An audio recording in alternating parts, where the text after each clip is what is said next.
Hello, this is Alex Burkett, co-founder, content promoter, and podcast host at Omniscient Digital, a premium content marketing agency, and you are listening to the Long Game Podcast. In this episode, I'm talking to Tyler Hakes. Tyler is the strategy director and principal at Optimist, a growth-focused content marketing agency. In this conversation, Tyler and I talk about agency growth, namely how Optimist has built a decentralized and collective model for their agency that is super unique in our space. We also talk about client acquisition, contrarian opinions on content marketing, hint, content should sell things, and why content strategy should not be one size fits all, and may actually be best represented by a portfolio model. Without further ado, here is my conversation with Tyler Hakes.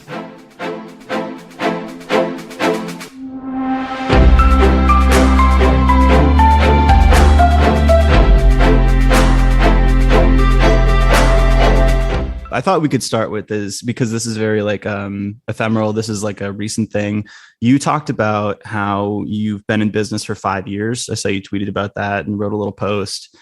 What do you now know that you wish you knew when you started the business? A lot. Yeah. So yeah, 5 years, definitely a lot has changed, and we've grown in a lot of ways, both in terms of the number of people on our team, but also the way that we approach content. I mean, I think, at a high level, I've certainly learned a ton that I didn't know going into it, about making content marketing work for different types of companies. I certainly had things that had worked for me in the past in my past roles I'd worked in consulting firms and agencies. So I've worked with a number of different types of companies, but I think, really getting into the weeds on how do we attribute, actual revenue and actual business growth to the work that we're doing. We've had to learn a lot of that nuance just as we've worked with different types of clients, and we've learned different types of business models, and here's how we make content, and the kind of content that works for, let's say like a sales-led company doesn't always translate into the same kind of growth for a product-led SaaS or something, right? So we've had to learn a lot of that nuance as we've gone and made mistakes along the way, no doubt. But yeah, I think that's probably the biggest takeaway from just in terms of the work itself, has been, just the stuff that you can't see until you're trying to do it, and you're trying to measure it, and you're trying to understand the impact that you have. Unfortunately, I think that's one of those things that you just have to go through it, right? You just have to learn it the hard way, so to speak. In terms of the business of Optimist, I think probably the biggest thing for me has been not making the business about myself. That's a hard thing for a lot of entrepreneurs, and myself included. And I think especially in the service business world, you come into it and you sort of have your level of expertise, and you kind of build the agency around yourself and around your experience, or at least that's what I did, and possibly to my detriment, or definitely to my detriment. And so as we've grown, I've had to get a lot better about, how do I sort of remove myself from that equation, and how do I extract myself from the center of the agency where I'm sort of directing everything, and everything lives in my head, and I am sort of steering all the different elements of the business, to, how do I think about it at a high level, and really think about the team and educating the team and helping them grow and helping them learn, and all that stuff. So that's been definitely a learning experience over the last 5 years, and I think we're finally getting now to a place where, not that Optimist can 100% operate without me, but certainly we're much closer now than when we were, even a year ago, let alone 5 years ago. Yeah. So on that latter point, do you mean more so like the operational side of things, or more so on the marketing and being the face of the company side of things? That's something I'm thinking about too, with regards to the service business. Is it does help to lead with a sort of thought leader at the center, and you being the person who goes on podcasts and webinars and writes the blog posts and stuff like that. But then there's also kind of the bottleneck that's associated with that. So I guess what angle of the business are you thinking about sort of decoupling your thoughts and your brand from? I think both, ultimately, but certainly the operations piece. And I think that comes first, right? Like you have to have other people who can operate the business before they can really start to think about being a thought leader that's sort of at that same level. Obviously a lot of people come to Optimist and work with Optimist because of things that I've written or said or tweeted or whatever. And so, in order for me to sort of remove myself from that role, I think first I have to have people who know the same things that I know and can execute at the same level that I can presumably execute on, or at least I say I can execute. And so I think it's an order of operations question. I think both are important, but I think you have to start with the operations part. You have to start with the internal knowledge that your team has, and then give them some kind of a platform to be able to talk about that and sort of become that face. Did you, before you started the agency, did you work in content marketing roles? Yeah, I've done pretty much content marketing and SEO of some flavor for pretty much my whole career. Worked at like agencies and consulting firms originally, and then I did a little bit of in-house stuff, and then I worked inside a startup for 2 years. And then I was actually trying to be a freelancer for a while, which was successful to the point where I was like, okay, I need to have a team because this isn't scalable as a one-person operation. So yeah, that was that's sort of the background there. Can you tell me more about the impetus for starting the agency? Like, how did that come about? Sounds like there was a little bit of a freelance trajectory, but did you always dream of being an entrepreneur, of starting a business? How did this come into play?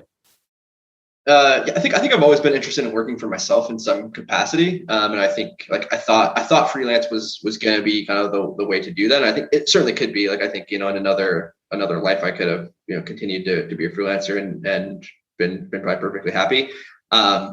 Really, the impetus for going from freelance to an agency model, or at least having a team, was sort of the scope of work question, right? So a lot of times what would happen is I would get hired as a freelance writer, and I would come in to work with an organization, and like I was working either directly with a CEO or like with a marketing leader or something like that. And it was very apparent that they didn't really have any kind of strategy or other anything else in place besides, hey, we need content on our blog, so we're going to hire a writer to write content, and hopefully that turns into something. And so what ended up happening is I sort of continuously became like a de facto content marketing consultant for all the clients that hired me to be a writer. And so it was like, okay, well clearly there's a need for an understanding of strategy and also a team to execute kind of the various components. And that's been one thing that I've tried really hard to educate everyone that I can talk to about is that content marketing isn't just keywords and writing content or like whatever. Like there's strategy, there's promotion, there's link building, there's all these various facets that go into really driving success through content marketing. And so that was really the impetus, was like, hey, we need a team that can execute kind of end to end, because these clients are hiring people, and I joke, but they were sort of like wasting money, right? Like lighting money on fire, hiring me to write content, but they had no strategy in place. They had no promotion built into it. There's no SEO component. So really wanted to figure out how do we help companies take content and rather than it being an expense, turn it into an investment. Mm-hmm. And how did you, like when you knew you were going to build this into a company, into an agency, how did you go from freelance to maybe hiring employees or like building out kind of an organization? Like what was your first hire? Like how did you kind of like scale up into more of an organization and less of a freelancer, more operationally speaking?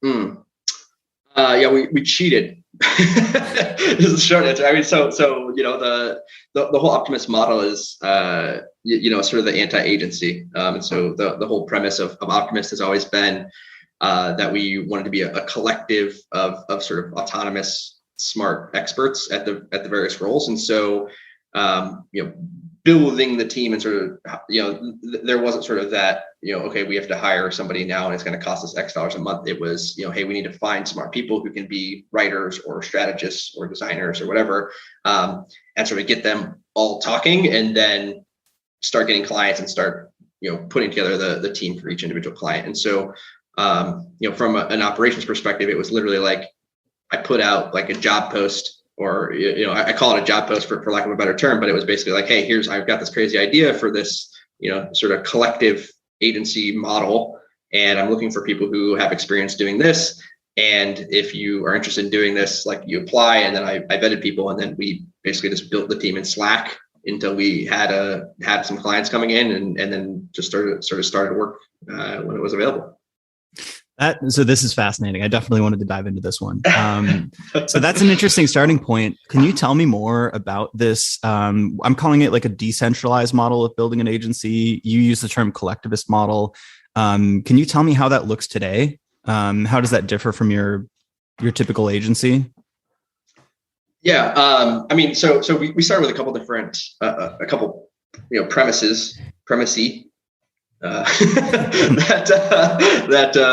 were sort of foundational to the idea of that business model. And so one of them is that, having worked in agencies and consulting firms, like there were a lot of things that I always hated about agencies, and one of the big ones is that like the people who talked to the clients were not the people who did the work, and there was always sort of like these layers of like communication where I felt like things got lost in translation. And so a big part of the impetus behind Optimist, and the reason why we built it in this way, is to say, how do we get the people who are doing the work sort of as close as possible to the actual clients and the work that they're doing, and the strategy, and how do we get kind of a shared understanding of the goal, rather than like, hey, you're a writer, just take this brief and make this article, and you don't have any other say.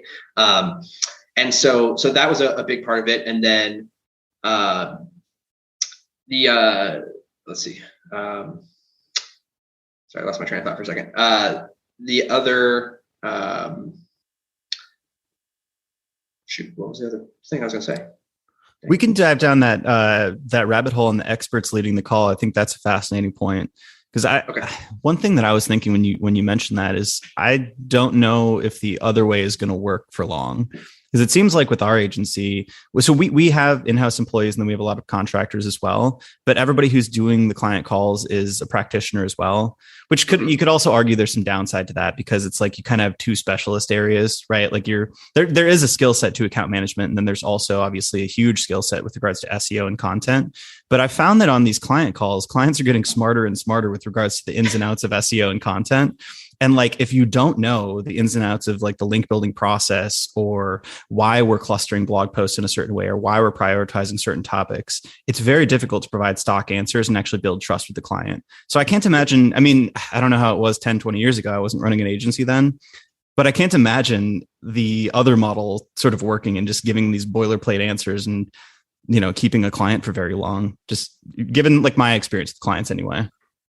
100%. I think it also depends on sort of what kind of agency you're trying to build, right? I think there's a lot of like, marketing service companies where like that's fine, because you're working with like the local mom and pop like dog sitting business or whatever, and they don't have that level of sophistication.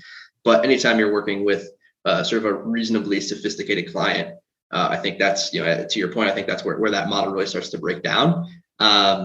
And again, I mean, I just always felt to me like, I don't know. It just felt to me like it was not a good use of people's skills and experience. And like, and of course, clients are also paying for that. They're paying to have somebody who's just like schmoozing them, or like whatever, talking to them in a certain way, like rather than actually doing the work. And to me, like that always felt like a fundamental flaw in my experience as an agency. And, the downside, and you sort of alluded to this, is that it does not scale infinitely, right? Like that's a very real thing that we know at Optimist, is like, this business is not going to, we're not going to build $1 billion agency that we're going to sell the TWBA or whatever it's called now. But that's okay. Like that's not what we're setting out to build. And so I think like that's another thing that we've had to think a lot about over the last 5 years, is like being very intentional about what is our goal, and what are we trying to build, and what does that look like, and how does it function.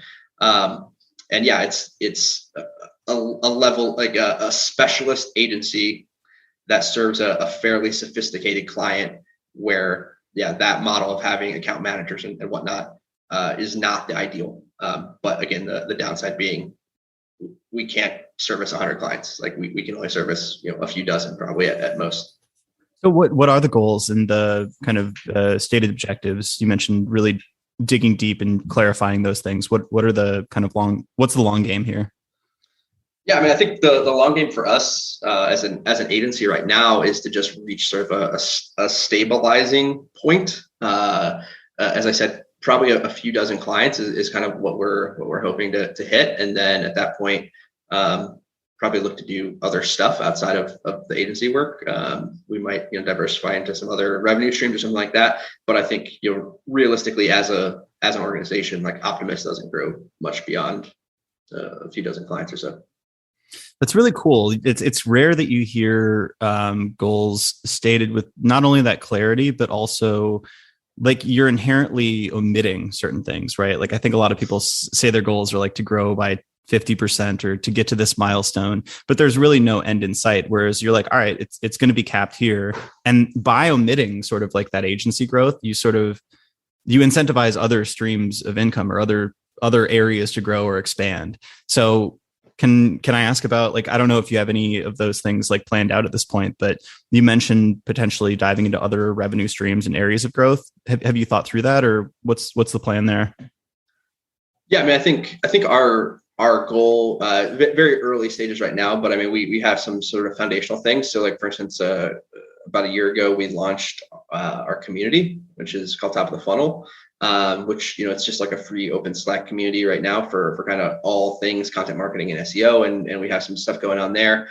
So I see that, as being kind of a launching pad for some of the other stuff that we might do in the future. But ultimately, I think it will grow organically out of the work that we're doing for clients. And, if we can't take on any more clients, for instance, like how can we help other people learn the stuff that we're doing and do it well or do it better? And how can we sort of provide that expertise? What, of course, it's super cliche to like launch a course or whatever, but, some kind of like a training or a boot camp or consulting or something that's maybe more scalable, I think is probably the direction we'll head. I think, there's still a huge need, in my opinion, for some kind of a service or product that does a better job of like matching content people, right, from a hiring perspective. I think that's, consistently we see people coming to us saying, hey, can you help me find an SEO person, or can you help me find a writer, or whatever it is.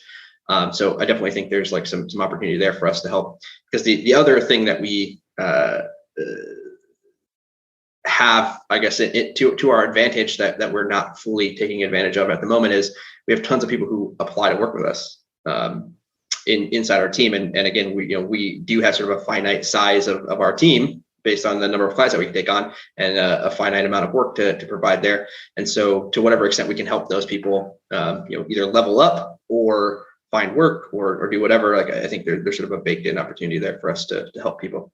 Yeah. So the course thing, it's funny. I always think that the Maslow's hierarchy of marketers is to do a thing and get paid for it, then teach a course on how to do that thing and get paid for that course. But then the ultimate hierarchy here is when you teach a course on how to teach a course to get paid for that thing. There you go. That's make my way up the ladder there. Yeah, I don't know if we're there yet. We've done a couple of courses, and I do think the education path is interesting, because I don't know if you think about it this way too, but we actually started doing our course that we launched on strategy to train new employees. Mm-hmm. So you get a dual purpose if you're training kind of junior employees within your own company as well, and then you could just sort of like externalize that content and sell it as well. So I think that kills two birds with one stone. The community is fascinating, so I want to talk more about that. I hypothesize that in the SEO and content space, but in really most spaces now, the best conversations are happening in back channels. It doesn't seem like the majority of like interesting secrets are being shared in blog posts and even conference presentations now. So I feel like having a community, there's just multiple benefits to it. It's very hard to do. It's a big moat to build, but you get people helping each other out, which you kind of unbottleneck yourself from the value of the community. I've found, this is from my past working at CXL, if you have a community, you have an unlimited pool of topic ideas if you want to do your own content marketing. And you have an unlimited kind of like a distribution channel, right? Because you can go in and answer those questions and share the content itself. But the community play, I think it's huge. So can you tell me more about what you're planning on doing in terms of community building? Yeah, it's still very, very much kind of in the infancy right now. We're kind of working on what our long-term strategy is going to look like, and sort of how that turns into potential revenue streams or other pieces of the business. But I mean, basically, we just sort of launched it as Yeah, I mean, like I said, kind of a launching pad. So the idea was like, we've got all these people who are interested in working with us. We get questions from people all the time about, how should I approach my content marketing, or, I can't hire you guys, but I'd love, your help or some ideas or whatever. And so the whole premise of it was just like, that needs a place to live. Like all these people who are looking for help and looking for answers and have questions and whatever, how do we sort of help them? How do we provide that? And so, yeah, I mean, right now it's kind of it's just sort of an extension of our audience, I guess, is the best way to think about it for the time being. But in the future, I definitely think it does become kind of its own thing. It's almost like a spin-off. I think it will ultimately outgrow Optimist in a lot of ways, right? Like it will become much bigger than our agency, and hopefully much bigger than like the people who work on our team. And as you said, I think there's just a huge opportunity to help people learn that stuff. And a lot of that is things that we're learning and teaching our team. And so, how can we kind of repackage that and provide value to other people in other ways? That's awesome. A couple more questions about the decentralized and collectives model. How do you do profit share with each of the contractors, right? Yep. How does that work? So the way that it's sort of an informal profit share, I guess that you would say, in terms of like legal structure. So, it's an LLC. So I'm the sole proprietor LLC kind of model. But the actual profit share is basically calculated based on each individual team member's workload as a function of the overall team's workload. And so we have kind of a pool of profit share that gets paid out per month. And then each individual person's sort of cut of that profit share is based on their proportion of the overall work that we're doing as an agency. That makes sense. And do our contractors also kind of incentivize to bring in clients in that way too? Like, would there be more profit share if like I was a writer and brought in 6 clients or something like that? Or how do you proportion that out with regards to like client acquisition? Yeah, that's exactly right. So the thinking there is again, like each individual person is sort of their time only scales so far. And in, obviously as a freelancer and at most jobs, like, you get paid for the work that you do. And so in this model, the idea is like, there's some sort of collective incentive for the team to grow as a whole, or the business to grow as a whole. Even if you're not the one doing the actual work, like you can still have some monetary benefit, some upside. One more question here. So if everyone's an owner, how are decisions typically made with regards to growing the business or any sort of operational strategic decisions? Like, do you have some sort of an oversight in that, or how do y'all make decisions with regards to the business? We definitely try to be as democratic as possible. I mean, there's some stuff. One thing that we have learned is that like, it's easy to get bogged down by being sort of overly democratic in terms of like the minutia of the day-to-day. Like people will have opinions if you ask them for opinions, but at the end of the day, like a lot of decisions, they just don't really care. It doesn't impact them greatly or directly. And so we try to have sort of a democratic decision-making process in general, and just sort of have like an open dialogue about any large decisions or even small decisions that are being made, and just, emphasis on transparency, I guess, is probably the best way to think about it. So if you wanted to change like the headline on your website, would that go through some sort of a committee, or would you just upload like the new headline, or small decisions like that? Certainly nothing that formalized. I mean, what would probably happen is I would, and actually this is something that we're probably going to be doing in the near future, is like I would sort of lead the process there. I would get it to a place that I like, and then I would say, hey, here's our staging site, guys. Feel free to give me feedback. Otherwise, it's going live at the end of the week or whatever. So there's sort of an informal feedback process for most stuff like that we would do. Gotcha. That makes sense. What are the problems or challenges that you don't think you've solved yet at the agency? Problems or challenges. I would say one of the persistent challenges of any agency, and maybe especially for us, is timing and balance, right? Of like, I don't know, maybe you experience this as well, but like it always seems like we won't have any new leads for 2 months, and then we have 10 leads. Then you get overloaded. Yeah. And then trying to sort through that and deal with that, and also then how do we balance that with everyone's time? I'm certainly guilty of sort of trying to do too much. And so trying to find that balance and sort of strike a good sort of stable position, that's always a challenge. And that applies both to taking on new work, hiring people, all of that is always a challenge. I think we're getting better and smarter about how we do that. And we try to do a better job of like forecasting upcoming workloads and sort of pacing, like, okay, we're going to take on one new client a month or whatever it is. But of course, that's not always feasible if you've got 5 clients that want to work with you, and they're not going to wait 5 months to start. So you have to sort of balance that with the business side. But I would say I think part of that solve is what we mentioned earlier, which is that like there's sort of a finite trajectory for Optimist. And so if we're okay with that reality, then it might not be the end of the world if we say, hey, sorry, we can't start work for 5 months. And if you don't want to work with us because of that, then that's fine. Couldn't you also, given that you're more decentralized, couldn't you just pick up a contractor? I don't know if you have like a backlog of people that are hoping to work with you. Like say there's an extra 2 or 3 clients and it's like surplus, you don't have enough space for them. Couldn't the decentralized model help solve some of that? Or am I reading that wrong?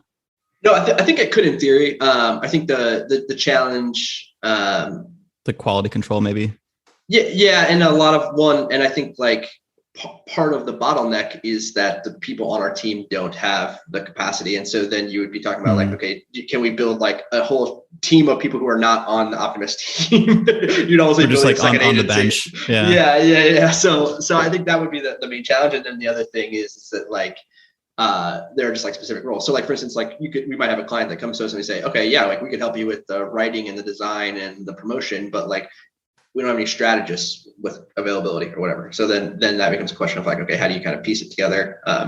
Which I think is a big part of our value proposition is like the full service model. And so I think then you start to pick things apart and sort of break out the services and it becomes a little bit more difficult. But I think the more real solution, to be completely honest with you, is I think that we need to strengthen our network of other agencies and other service providers that can do a lot of the same stuff that we do or do similar work to us, so that we can more easily refer that work out. Yeah, for sure. Is there, you mentioned kind of like taking the pieces of the service as bite-sized pieces. So like there's the production, promotion, and all that stuff. And maybe there's different resource allocations for different pieces of that puzzle. Do you find that one of those is more of a bottleneck than the others when it comes to taking on more clients? So for me, I will say production has always been the bottleneck. It's simply finding amazing writers that can continue to produce high quality content with not a ton of oversight. Like strategy kind of scales a lot easier, and so does link building to a certain extent. We try to do the whole service too, but the finding and hiring the writers and really trusting them with regards to new clients has always been the biggest bottleneck for us.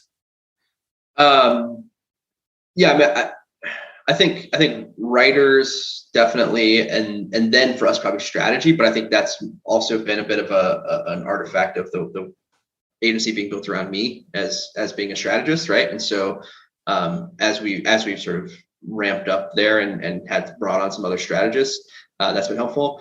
I think the other challenge that we've run into with the strategy component of it is that we sort of have like a very specific workflow and process that I think is unique from a lot of how people approach strategy. And so finding people who have like enough experience but aren't like dead set in like, oh, this is how I do strategy or research for like a client or whatever, and being able to like take our process but also have enough experience to be able to like figure out when it doesn't work, right? Like that's the challenge of strategy, right? Is that like it's easy to build a process, but it's hard to implement that process evenly for every client because it doesn't work that way. How is the process, or how would you say the process is unique compared to how you think other strategy projects are run or research projects? I think we take like a very top-down approach to kind of content marketing and SEO, which is that like we sort of try to wrap our arms around like a whole universe of keywords, for instance, or topics, and then sort of distill it down. Whereas I think a lot of people sort of take like a bottoms-up approach where they like kind of like brainstorm ideas and then like do keyword research and kind of build a backlog that way. We try to like I said, cast a very wide net and then filter. So we kind of take the opposite approach. It sounds like, I mean, I may be inferring this incorrectly, but it sounds like y'all have more nuance with regards to like what strategy you apply or what tools you apply to each company. Because I know some agencies will have very strong points of view around what content should be, whether it should be search driven or thought leadership driven, or whether it should be design centric or something like that. And I know for us, we've always maintained the view that we should be like water, like we should basically apply the strategy that's going to be most effective for that company. That's sort of what strategy means, right? Like it's not really just a tool you can apply broadly. That's not really strategy. So it sounds like y'all have something similar with regards to like applying the right tools in the right areas, which is difficult to teach in a formulaic way. 100%. Yep. And I would say again, that's been one of the challenges. I think we're getting to a place now where we have people who have done it enough to like understand it, and sort of be able to think that way. I think strategy is like anything else, right? Like you learn the rules so that you can learn when to break the rules, basically. Mm-hmm. And I think that's the way that it works. But yes, to answer your first question there, I would say like I think of us as a very like strategy driven agency. Like in my opinion, the most important thing that companies get right in terms of content marketing is the right strategy and targeting the right keywords and like doing all that stuff and in the right proportions and in the right order and like all that stuff is usually the missing piece of the equation, right? Like you can write really great content, but if you have the wrong strategy, it's not gonna matter. And on the flip side, like not that the quality of content is something that you should compromise on, but I think with the right strategy, you can win even with not the best content sometimes. Like it doesn't always have to be the best piece on the internet if you have the right strategy. 100%. It's all about leaning into your strengths and kind of taking advantage of those opportunities and not competing in the areas where you're not going to win very easily. Mm-hmm. With strategy, I don't even remember what I was going to ask there. Something on the strategy side, but let me just skip that. Set a brain fart. How do you approach client acquisition for the agency? I know you write a lot on your own. You've got your own personal brand, but how do you bring in new clients? I mean, at this point, I honestly don't even do a whole lot. Like we pretty much entirely like organic inbound. And then I would say we're probably roughly 50-50 now between organic inbound and referrals from other clients or past clients and whatnot. But yeah, I mean, we certainly started. I mean, we very much did our own content marketing, and that was really the initial driver of growth for us. And then we've been very fortunate to work with a number of people who are well networked and connected, and also we did a good enough job apparently that they have referred us to other people since then. So that's been a huge win for us over the last few years. I would say we've really tipped and most likely we'll probably honestly be getting most of our new work to the extent that we take it on through referrals in 2022 would be my guess. For sure. Yeah. Similar with us. We are trying to think through kind of more scalable or not scalable, that's probably the wrong word, but repeatable acquisition channels to solve that problem that you had mentioned around like, you get 10 leads this week and then, you're dry for 2 months and like trying to solve some of that problem with regards to like predictable pipeline and predictable acquisition. But yeah, I'm not sure there's an answer. I'm still not sure. Unless you do like kind of the SEO driven playbook, which we've tried to do for our agency blog. And, it's like how many clients are going to come in off the blog post titled, "What is content marketing?" or "What is SEO?" I think that's it's sort of the challenge of like being like you guys have the same problem, I think, as we do, which is that like the work that we do is built around like mostly like a product-led growth or like a SaaS business model. And it works really well, if you're trying to get people into your free trial, like whatever. But when you try to apply that to like a $10,000 a month agency business model, like it's not the same strategy. It's a totally different strategy. Right. And so, totally. and the pipeline works like, I don't want 10 new leads a day, like, or like whatever, right? Like, I don't want that same sort of pipeline. And so, yeah, it's definitely a bit of a challenge to kind of figure out how do we dial that up or down or dial it into some kind of predictable pipeline. One thing, I don't know if this is on the marketing side, but I'm curious. You document a lot of your agency growth journey and the lessons you've learned. What made you want to do that and take that transparency route? And a follow-up would be, have there been any downsides or upsides to that? Yeah. So, I started doing that, when that was kind of a big thing. I mean, I guess it probably still is, kind of the whole like build in public kind Like of the movement, Groove, if you will. Yeah. Buffer, all those companies that were documenting their journey to 10 million ARR and stuff like that. Exactly. Yeah, exactly. And so I started doing that around that time, a little after those guys, of course. But yeah, I mean, I think a big part of it was like I had very strong opinions about this. Honestly less so about content marketing at the time and more about building an agency and what work should look like and how should you pursue growth, or like should you sort of pursue balance, right? And I think like that has actually become more in vogue the last few years, as people have talked about like burnout after COVID and all this like mental health and all these other issues. But anyway, so I had very strong opinions about that, and I used that as sort of an outlet for that. And I think the other part of it too is I felt like I needed some kind of accountability to myself and like to the team, because I felt like I was sort of building something that was a little bit like uncharted, and so I was trying to like figure out like what does this actually look like, and being a writer by trade, like the best way to do that is like sit down and write it down. And kind of figure out like, okay, yeah, but if we do this, then how does that impact the business, or what does that mean for this piece of the company or whatever. So that was really the kind of the main driver there, was really just giving myself some kind of a mechanism to think through it and be accountable to just to write down like, hey, this is what we're going to try to do, and did we succeed or not. In terms of kind of benefits or detriments, I would say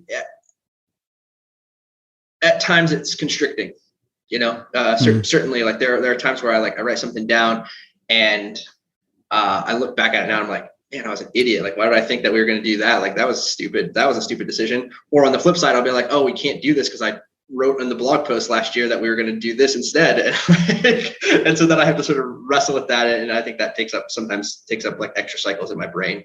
And it's not necessarily a great use of my time, but that being said, I think like there is still value in that. Like, it does sort of force you to kind of reckon with your own thoughts a little bit and sort of be like, okay. And it's also a really interesting tool to reflect on your own personal growth. If nothing else, like I said, there's many times where I'll read like stuff that I've written about what we were building with Optimist, or what I thought at the time about work or whatever, and I'm like, man, I was an idiot. I've learned so much, or I've changed my thinking completely on that. So it's sort of interesting in that regard, and it's actually interesting. So we're sort of coming around. I usually will post something either on our site or like I sometimes go on like Reddit and we'll write like a sort of reflection from the year. And it's usually like kind of around this time, around the holidays. And so that's when I start to like go back through and like reread all my old posts. And I'm like, have those thoughts of self-reflection. How often do you find yourself going back and saying like, oh, I don't even agree with this anymore? Or what was I thinking? Because in written form, I think now that I'm doing the podcast, we do these kitchen side episodes where we talk just the co-founders around like different content marketing and SEO topics. And I'll listen to them and I'm like, I don't even know if I agreed with what I was saying there. I think I was just talking out loud and not even playing devil's advocate, but just thinking in public, and I'm like, I don't even know if I agree with myself there. But with writing, you at least have the time and space to like edit and really think through those things. So do you go back often and say like, what was I even thinking writing this down?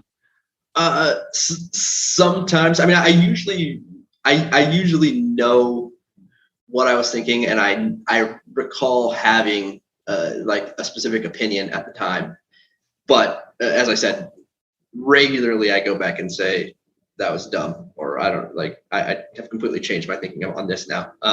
So I mean, yeah, I can at least usually be like, oh yeah, I remember feeling this way, and that made me think X, Y, or Z thing. But now I'm feeling a completely different way, and I think that was completely wrong, and what I think now is right, which of course will probably change as well the next time I review that thinking in a few years. What's an example of something that you've changed your mind on? I think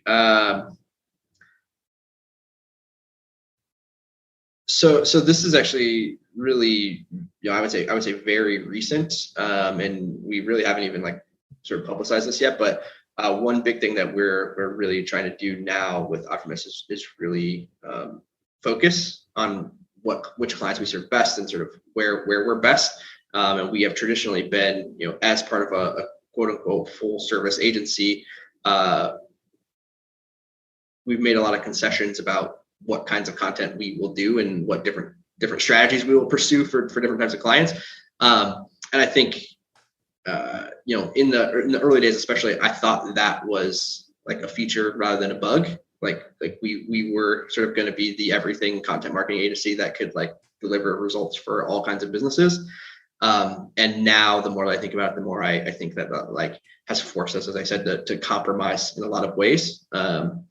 And not always for the better. And so like that's one thinking where like I would go back and look at that and be like, yeah, like we should have come to this conclusion earlier. Like we should have. So you think you want to move towards more specialization with regards to like the services and the industries that you service? Exactly. Yeah.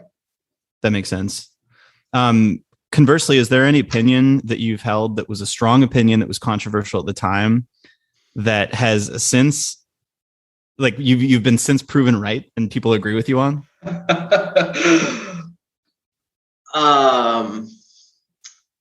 I mean, let me think about that for a second.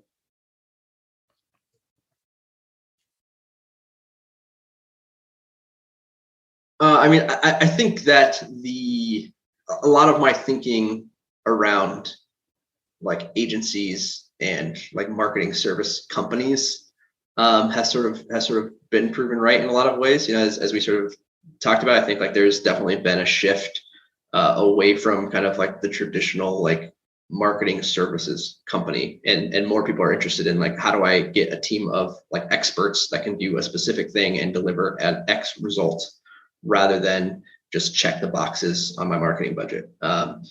And so I think like a lot of that thinking has sort of been borne out.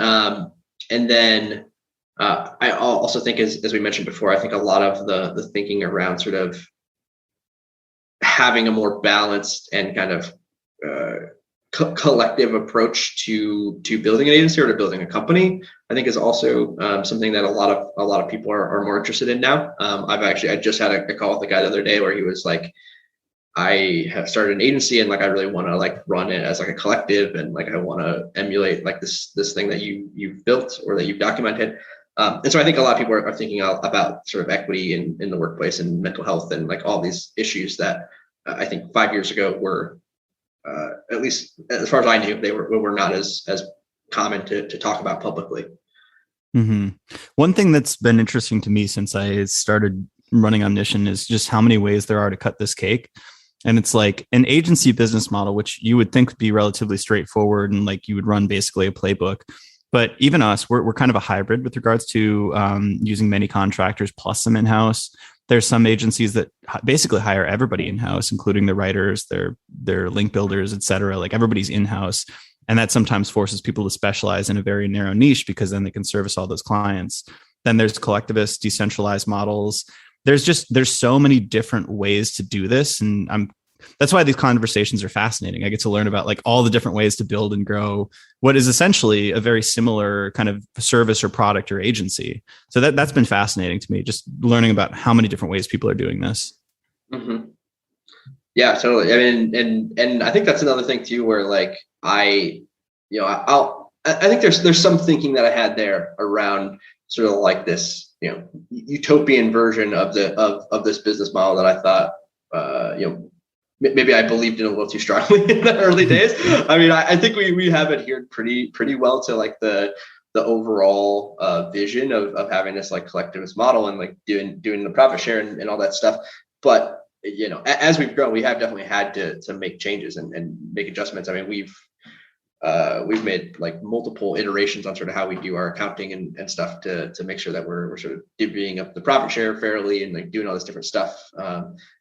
Just because you don't always have the foresight of like, how is this going to scale to a certain level, and then what happens, where's it going to break? Because I think that's in my opinion, that's the art of building an agency, is that like you do stuff until it breaks, and then you like try to fix it, and then you do that until it breaks again, and then you fix it again. Like you just keep doing that over and over again. Yeah, it's that old analogy. I think it might have been Reid Hoffman who said building a startup is like skydiving and building the parachute on the way down or something like that. Right. So you just sort of, you do the thing and then you figure out how to fix it and just kind of focus on the next fire that you need to put out and essentially just keep scaling that way.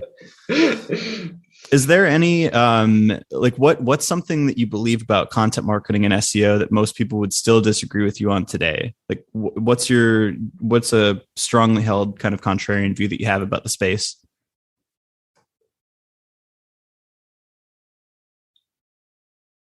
You could even disagree with it tomorrow. It doesn't even matter. Yeah. I think this is like 50-50 contrarian. I think there's like a lot of like sort of content purist people who are like scared to sell, but I think content marketing should sell. Like I don't think there should be any concessions about that. I don't think like it should be like, oh well, we'll just like build brand awareness with our content, and then like I think pretty much every piece of content, with a few exceptions, should be built to sell your product or service in some like very specific way.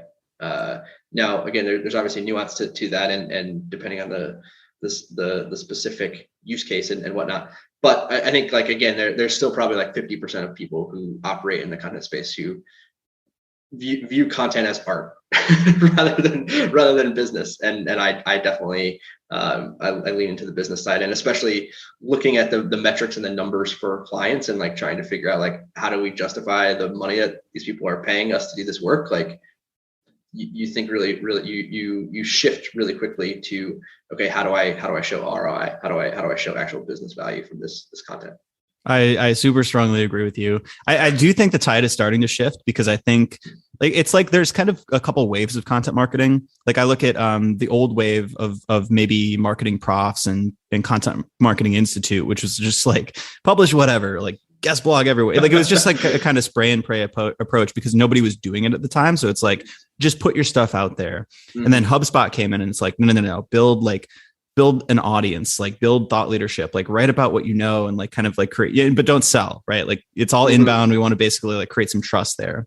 And now I think there's this wave that's shifting, because I think people are looking at examples like Ahrefs. Ahrefs does product-led content, and they write about like how to do backlink analysis or how to do content gap analysis. And through that piece, it's educational, agnostic of any tool. They use their own tool, of course, to like illustrate what they're teaching. And therefore, like it's not salesy, so to speak. It's just kind of like educational, while simultaneously showing that they have a product that does that thing. So I think people are starting to look at those types of examples as inspiration. But I totally agree. I used to work at HubSpot, and it took me forever.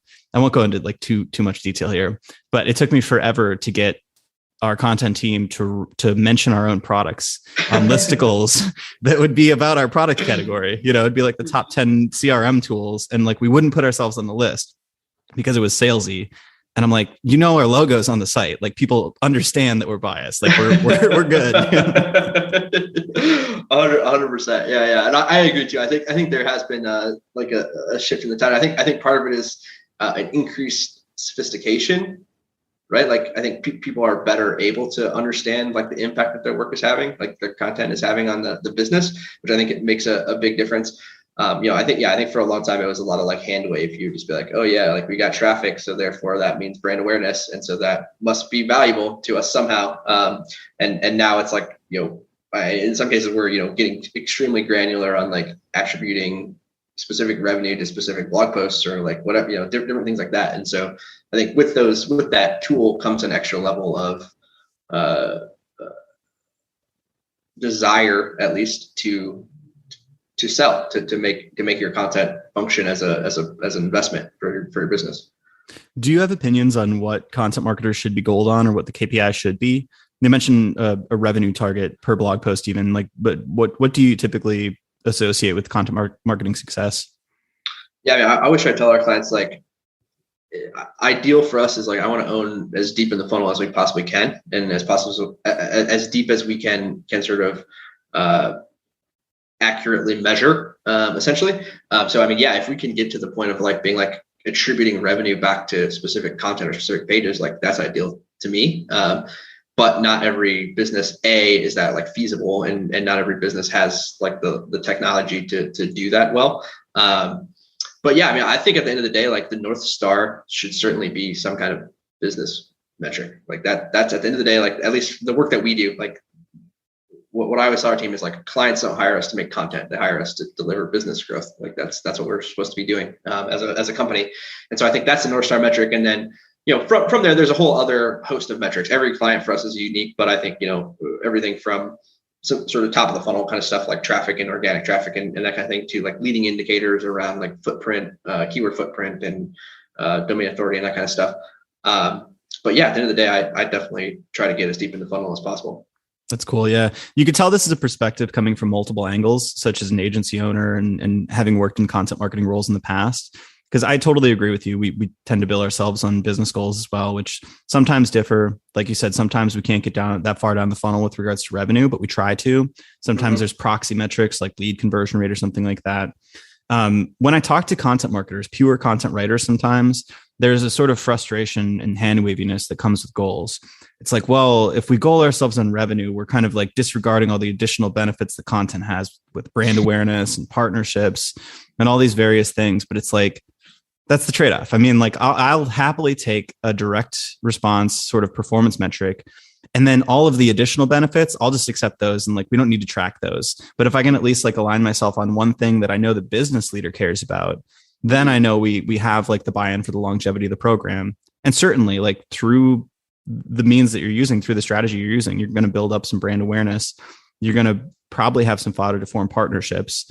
But in my opinion, if you count all of these as KPIs or all of these as goals, you sort of dilute the team's focus, right? Mm-hmm. So having something like a North Star to point to that's sort of business centric, at least in my opinion, is very important.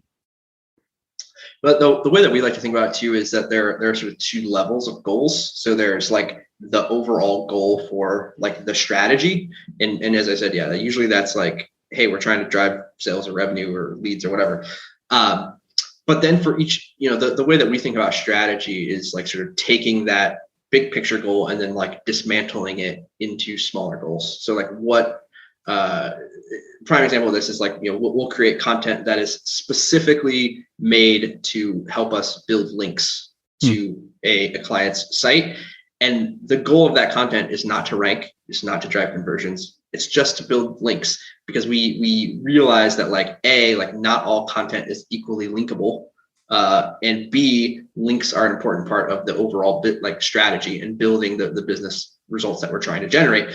And so what we try to do is sort of pick that apart and say, okay, how do we make if our goal is these business results, then how do we break that down? And then how do we assign a specific goal to each individual piece that sort of racks up to the overall business goal?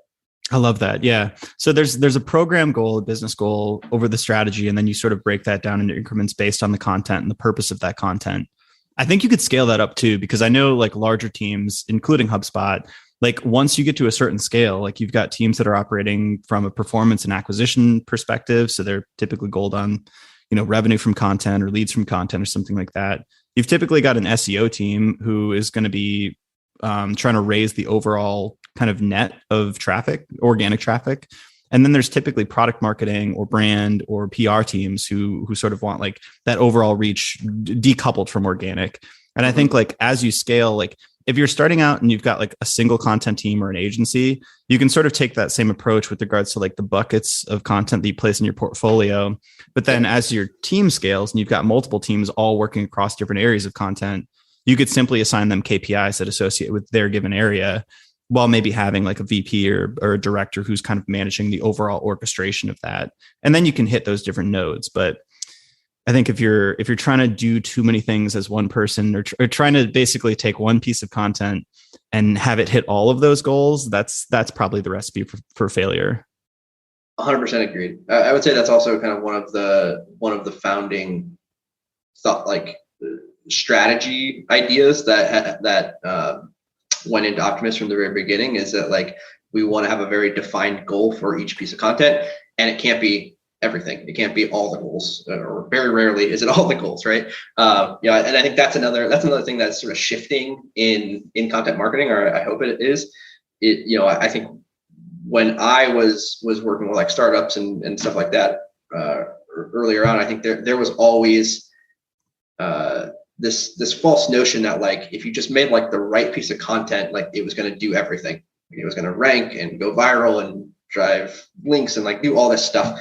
And I mean, every once in a while you hit on sort of a very specific piece that's going to work on a bunch of different levels, but usually the best use of your time and resources is to say, no, we're going to make one piece that's going to go viral. We're going to make one piece that's going to build links. We're going to make one piece that ranks for a keyword, and we're going to put them together, and that's going to be the strategy, but it's not going to be one piece that does everything. That's our huge thing too, is building a portfolio.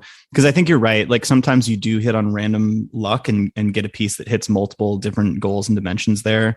But in my experience, there's almost invariably a trade-off and sometimes an inverse relationship, right? Like if it's SEO driven stuff, if you're really trying to hit that like high traffic volume, it's probably not going to be super high intent. So there's sometimes a trade-off with regards to the leads you're going to get from that. And it's sometimes linkable, but sometimes not linkable.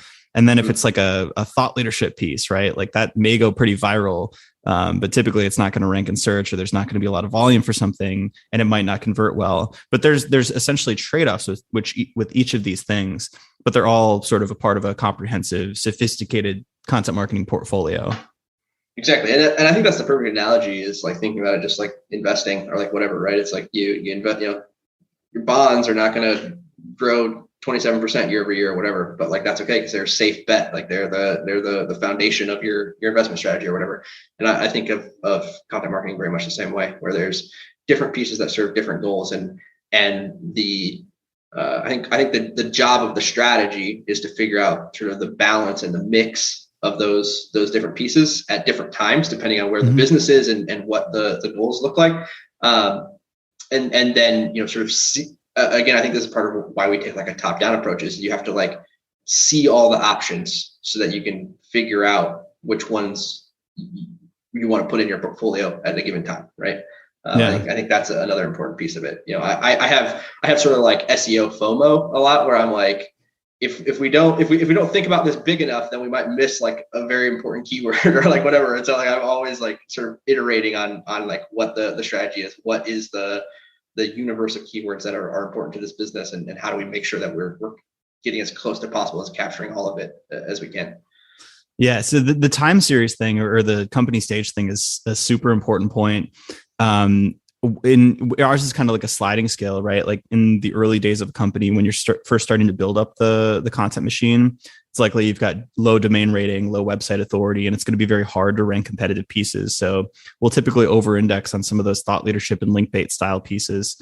But as a company grows, like I almost think that maybe this is contrarian, but a lot of the largest blogs and largest companies are way under indexing on product-led content at this point, and they're still trying to write thought leadership. And that's like almost a cost center at this point.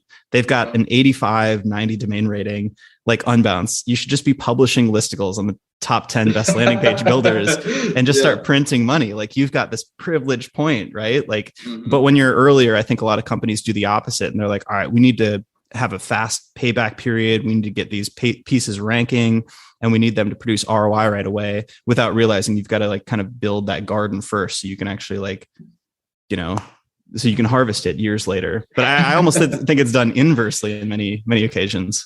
I think, I'm certainly not naming any particular names or anything, but I think a lot of that does come from like sort of the old guard of content marketing, who still run some of those like big like legacy companies content, and they think of content marketing as a publication or as like whatever, rather than a series of assets that you're building. They think of it as like, oh, I've got to keep the wheel spinning, which I think that's another thing that like my thinking has shifted over the years on, is that like I think I still even had some of that like publication mindset, where it's like, one measure of success here is that like we're publishing new content constantly, and like the more I think about that now, the more I'm like no man, like this is like a collection of assets. Like we're grooming this collection of assets. We're investing money in this. Like it makes way more sense to invest a little, a marginal amount in refreshing or updating or expanding an existing piece of content to see 10x results than to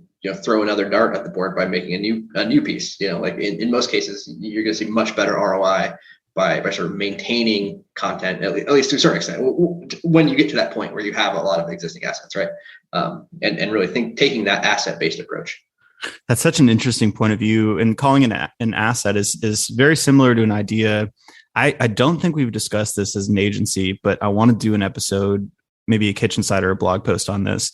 But one of our co-founders is a product manager in his background, and I worked on experimentation. Like that's kind of my background, so somewhat similar to product. But we've been flirting with this idea of content marketing as a product, because I think then you've got those sort of program level goals. You've got your North Star for a product, but there's sort of multiple different nodes. There's multiple levers you could pull to reach those areas. And then there's sometimes investment areas. Sometimes you've got technical debt that you just need to sort of revamp. But it's not just, all right, we're just going to build new feature after new feature after new feature. We're going to look at this very strategically and think, to your point, it's like sometimes you've got 1,000 blog posts. You don't need another 10 blog posts. You need to go back and find the 500 that are ranking on page 2, tweak them a little bit and get them to page 1. And it's so much less effort, but so much more reward. But I kind of like, I like this idea of thinking of content marketing and the machine you're building, the program you're building as a product or an asset, whatever you want to call it, but something with multiple inputs and outputs and sort of different levers you can pull at different times, depending on what is the most propitious goal, I guess.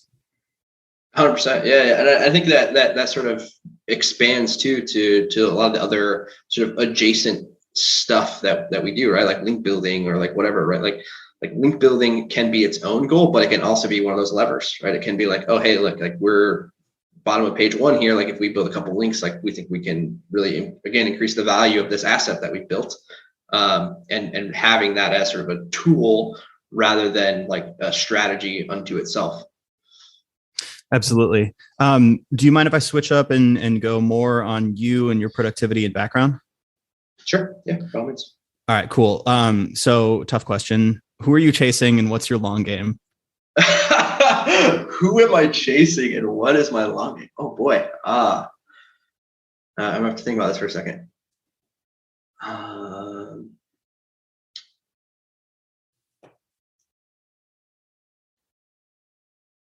Okay.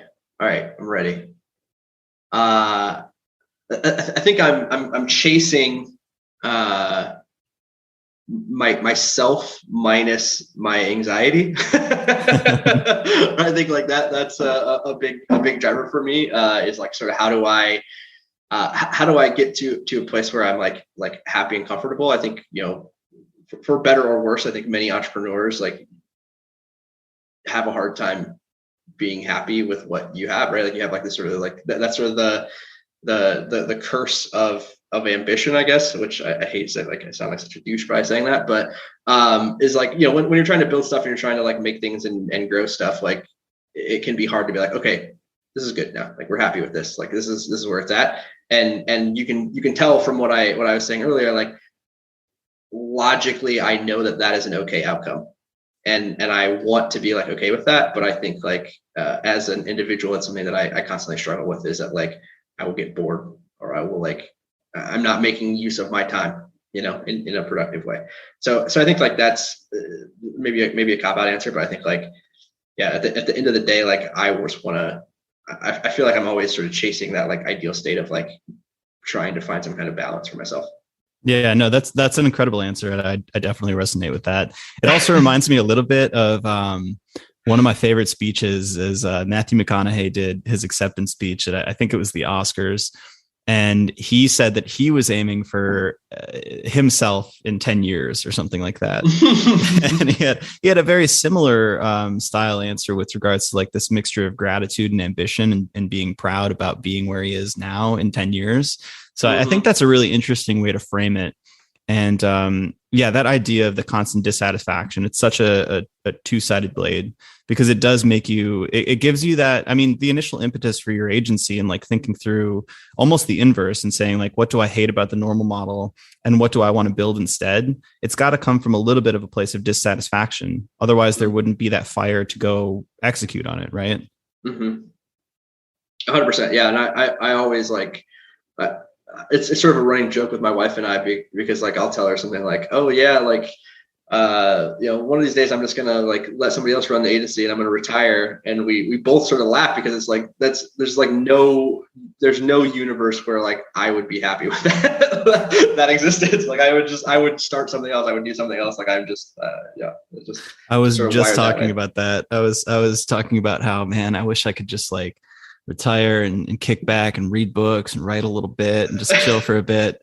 My friends like you and I both know that neither of us would be happy doing that. So let's be honest. I'm like, yeah, I want to try it though. I want to make sure that I can feel that boredom and then actually know for sure. But I know it would be possible deep down. Yep, 100%. What's your production function? Like, how do you manage your time and get so much done? I'm a time box. I'm a proponent of time boxing. I would say my kind of number one thing that I come back to repeatedly is like a Pomodoro kind of process of like sort of trying to power through stuff. Also, I'm a big proponent of like being inaccessible whenever possible. I mean, I think that's another thing that is a struggle as like an agency owner or probably as a business owner of any type, is that like you feel the need to be accessible because like people are sort of relying on you in a lot of ways. And B, I think it's also partially ego, which is that like you want to be needed by your team to some extent. And so yeah, I'm the first one to tell like our team to like close Slack and like don't check your email and like whatever. And then I'm also like the first person to like open my Slack anyway, like to find my own stuff, right? So that's always a struggle. But I think like that really is like a truly like it's such a simple but like effective productivity hack is like just close your email tab, close Slack for a while, and like look at your list of stuff to do and like just start working on it. I think that's like 90% of the battle is just hitting the X, a lot of the times. It is that notion of being less accessible is a tough one. It's easy in theory. Like I feel like a lot of us have read Deep Work and the Cal Newport kind of stuff and have thought a lot about this. I think my production function is basically just having a full day with no meetings. And regardless of what I do, I'd like to drink coffee that day, potentially plan in cycles, but really it's just the fact of not having a lot of interruptions and Slack messages and emails and meetings, right? But it's difficult. I think there's that constant pressure to be on. And like you said, there is some sort of a responsibility with regards to like reducing bottlenecks, especially if you're the leader. One thing I found is there's this, it's sort of contrary to what I would think, but with leadership, one of the toughest lessons for me has been training the team not to expect answers, but to be autonomous in finding them. And it's like you almost like, especially if you know the answer, if you could just teach the playbook, if you could just show them how to do this like Ahrefs report or something like that, it would be very fast. But there's some reverberating effect around giving the answer where you sort of create like a learned dependence, and that cascades through an organization.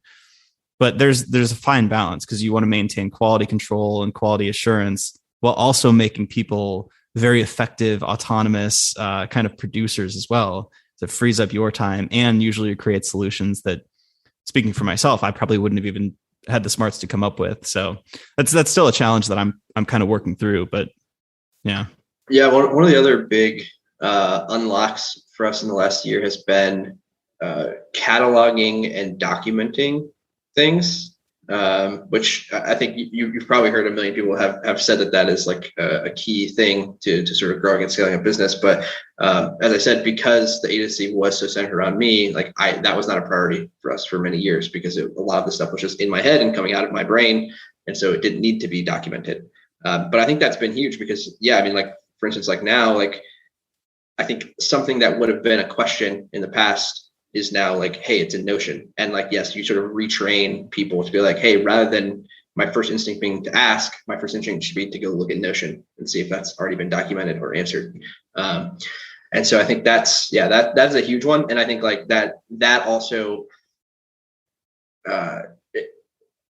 it allows your team to also level up in an interesting way, right? Because they have like that information at their disposal, and like, some people are still not great at it, sometimes, but the people that are able to use those resources and learn themselves become much more self-sufficient. And as you said, like, then that enables them to do more focused work, like, because they're relying less on other people, they're sending fewer Slack messages, there is more asynchronous, focused, deep work time.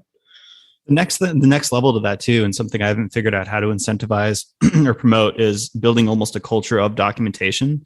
So it's one thing, like, I need to get better at documenting things myself. We're trying hard to do that in Notion, but I would love to create a culture where every individual with some piece of knowledge to share feels comfortable building that into the knowledge base and really teaching and sharing that with everybody.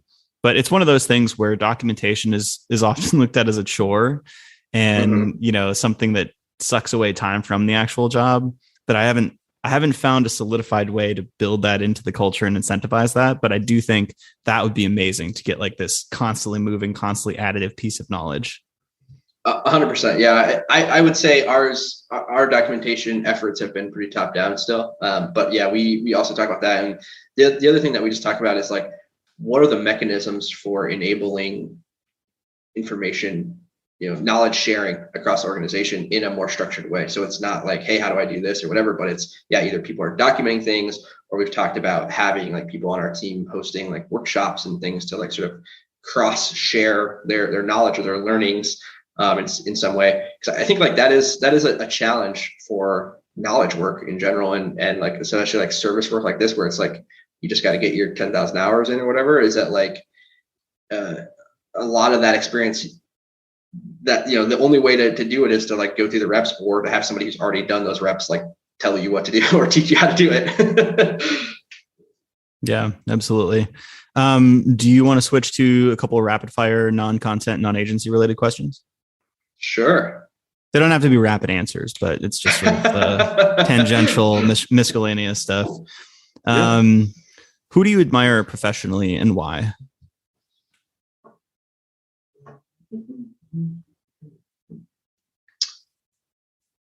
Who do I admire professionally and why?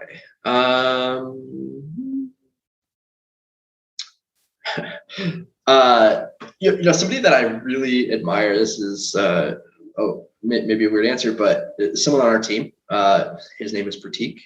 He is our content manager. He's been with us, basically since day one. He is, I would say, going back to the conversation that we were just having, by far and away, he is like the best, just sort of like pure, like focused producer of like work. Like he can just like sit down, like he, as best as I can tell, he might be a robot. Like he just like cranks out work. Like he just is like sort of distraction free. And I think like I'm always very envious of that. Like, and even like, so he, a lot of our team members are also sort of like entrepreneurs in their own ways. Like he also like runs multiple businesses in addition to like being like a central like part of our team. Like he has like he just has like a very enviable ability to sort of sit down and just like produce good work and just like get stuff done and be not distracted. That I'm always admiring people like that, just people with sheer output. Like, how do you get so much done? I want to like study people like that. Yeah, I mean, I think, and I guess like as I'm saying that too, like also like part of me is like lame because I try not to measure myself based on productivity. Like again, going back to the conversation that we had before, like there's part of me that wants to be like, yeah, but like, wouldn't it be cooler if I worked less? Like I should admire people who have a much better balance. And I would say, I guess depending on the day, depending on sort of the time and how I'm feeling, that I don't have a specific person in mind, but like that's another thing that I very much admire and envy is like people who have like a very strong sense of balance and they're able to like turn it off. And yeah, I mean that's definitely something that I aspire to do as well, which and it rests with sort of conflicting answers, but yeah, no, I'm on the same page with both of those. If you could create your own category in Jeopardy, what would it be, and would you get every answer right?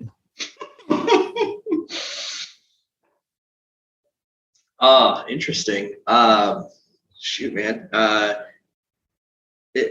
So In another life, I ran an underground hip hop magazine / website. Oh shit. So I would probably be something about that, about like indie rappers that no one's ever heard of. Is this a lot of Midwest rappers, or what was the general fodder of the magazine? Not exclusively, but sort of de facto, yes. There was a lot of underground Midwest rappers, especially in Minnesota and Chicago, rhyme sayers and those guys. Yeah, really had sort of pioneered it as like a viable career path, I think. And so a lot of it was sort of Midwest based on that. Would I get them all right? Definitely not. That's the only that was one of the things that I learned about like in doing that, is that there's like levels of underground, right? Like there's like underground, but they're still nationally known and they sell out shows and they do tours. And there's like underground, like for real, like people in their neighborhood only know them and like nobody else has ever heard of this person before. So I would definitely not get them all right. That's such a good answer. I love that one. All right. Which talent would you most like to have? Ooh, probably playing some kind of instrument or doing something musical. I've always been interested in music, but I've never had any talent, or frankly, I've just never really put any energy into it either. But I've always wanted to, and sort of in the back of my mind, I've always thought that like, when I retire to that beach and need something to do, I'm gonna learn how to play an instrument or something. I've always thought the same too. I'm like, just like play a little guitar, record some music. I don't know. I would pick to have an angelic singing voice. So I feel like that's one of those things that's tough to work at, Yeah. Oh yeah. I mean, basically impossible, right? Like if you don't have it, you don't have it, right? Yeah. It's like you're born with Adele's talent, at least. Like you can work a little bit within the margins, but like nobody's just like going to work their way up to that point, I feel like. Do you consider yourself more scientific or artistic? I would say scientific with a desire to be more artistic. Okay. I definitely think that I joke about this, but it's very true. I'm a spreadsheet person. Like if I'm going to plan something out, which seems weird, right? Because again, my background is like I was a writer. I studied journalism. But like I don't open a Word doc, I open a spreadsheet to like plan things out. So I think my brain operates best with sort of rules and structure. And then I try to like be creative about it. Yeah, I totally get it. What do you consider the most overrated virtue? Overrated virtue. Wowza. This is the toughest question, by the way. This is always the toughest one. Yeah, that's I feel like a minefield. The most overrated virtue. I'm gonna say like as a Midwesterner, it's being nice. Not that you shouldn't be nice, not that you should be rude, but I think that often gets sort of overinterpreted, right? I think I'm certainly guilty of that, where like I try so hard to be nice that I sometimes struggle to be direct or to be truthful, even in some cases, right? And so I think like that again, not to say that people should be rude. I still think you should be nice in general, but I think like to try not to over-index on being nice in lieu of other important areas like being direct or being truthful or being upfront, I guess. I don't know. Yeah, I would actually agree with that, especially because I came from the Midwest and had to learn that. It was my first two jobs were with two East Coast guys, and then Pep, who's from Eastern Europe and was just the most direct dude on the planet. But I quickly learned to really enjoy that style, because I found that sometimes being nice or being polite masks ugly truths, right? Like that actually should come out sooner than later, and they actually hurt if you kind of like hide them and they come out slowly over time. Right. So that directness is often like painful in the moment, like pulling off a Band-Aid, but often prevents like bigger things from blowing up. And that even like tracks down to like even strategic areas. It's like if you don't want to like deliver bad news or like call out like a bad A/B test or a bad strategy or something, like that could end up harming the business later on. So I do think that that being overly nice or overly polite, where you're sort of dishonest about things, can be quite harmful. 1,000%. And to bring it full circle, like I think that affects to like business sometimes. Like I think in many cases, like I'll have conversations with companies that want to work with us, and like my inclination is like, yes, I want to like help you because like I think you're a good person, and like I want to be nice and like whatever, which can be very harmful in many ways, right? Like if we're not the right fit, or if we really we don't have experience in this or like whatever, but my inclination is still like, oh well we can do it, like we'll figure it out, like we want to be nice to these people, like we want to help them. So yeah, I think that like definitely. And by the way, thank you for backing me up on that, so I don't seem like a complete weirdo for saying. No, absolutely. Well, we share that Midwestern background, so that's definitely something you get kind of ingrained with is that politeness for sure. Which is good and bad. I think it's good and bad, 100%. It's funny. It's definitely something that like I see exactly what you reference, which is like there are times where I have been nice when I should have been direct, and it eventually catches up, almost always, and then you have to have that sort of reckoning point at some point in the future, if you don't have it now. So for sure. One last kind of question here, sort of easy one. What blogs, podcasts, influencers, what kind of content are you loving to consume right now? To be completely honest, I try to, as best I can, turn my brain off from work stuff, because it's as we've discussed. So I listen to a ton of podcasts and stuff, but it's almost always like non-business related. I'm a huge fan of like This American Life, Reply All, like kind of the big podcasts like that. Not anything, but a lot of like true crime stuff I'm into. I definitely try to use as much of my media consumption as possible for like sort of pure entertainment, rather than like education or like self-improvement, I guess, which I don't know. I think that runs contrary to what a lot of people do, but I feel like I'm already thinking and doing business stuff all day. Like it's nice to have something else. Yeah, no, I'm on the same page. Me and the co-founders have talked about that. My rabbit hole is now, I don't even know how to describe it. It's like a biohacking type thing, but not that douchey. It's like Dr. Andrew Huberman. He's got this podcast called Huberman Labs, and he'll do like a 2-hour long, essentially lecture on like the dopamine systems in the brain, or like how to use cold exposure to increase motivation, or like these crazy like detailed things where he's talking about like neurochemistry, neurobiology, and like those are the types of things that I'm listening to nowadays. No idea why, but it's definitely not business related. Is it working? Are you applying the learnings? I do, and I annoy the hell out of my friends by like telling them all of this stuff and like going to the detailed, or like my parroted version of the actual orchestration of what's happening, which I'm probably getting 40 to 60% right. But it's been helpful. I don't know, in some areas, I believe. That's awesome. All right. So I guess one last question to cap this off. Where can people find you online? Where should they follow you? Yeah, I mean, the best place to follow me is definitely going to be on Twitter. So I'm just at Tyler Hakes. And if you want to connect with us, then would love to have you in our community, top of the funnel, which you can find at yesoptimist.com/tofu, TOFU.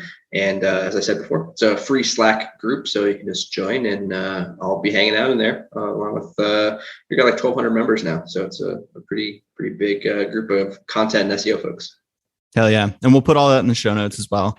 Thank you so much, Tyler. This is awesome. Yeah, thanks for having me, Alex.